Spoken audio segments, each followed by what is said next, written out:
बुलढाण्याचे शिवसेनेचे आमदार संजय गायकवाड यांनी हिंदी भाषेच्या मुद्द्यावरून छत्रपती संभाजी महाराज, राजमाता जिजाऊ, ताराराणी यांचा संदर्भ देताना त्यांचा तोल गेला होता। त्यामुळे त्यांच्यावर संपूर्ण राज्यभरातून टीकेची झोड उठवली गेली आहे। त्यामुळे आता आमदार संजय गायकवाड यांनी आपला शब्द मागे घेऊन या वक्तव्यामुळे ज्या शिवभक्तांच्या भावना दुखावल्या गेल्या त्यांची दिलगिरी व्यक्त केली आहे।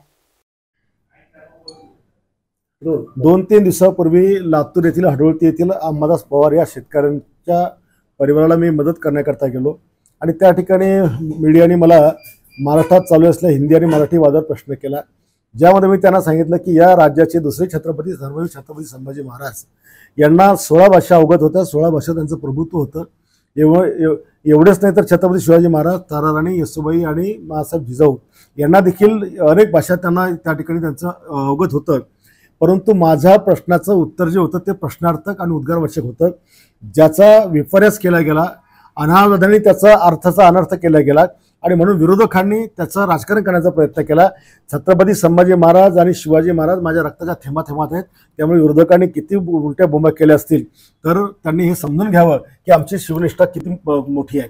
हा जो शब्द चुकून माझा बाहेर पडला त्याबद्दल ज्या शिवभक्तांच्या भावना दुखावल्या असतील तर हा शब्द मी त्या ठिकाणी मागे घेत आहे, त्या शब्दाबद्दल मी दिलगिरी व्यक्त करीत आहे।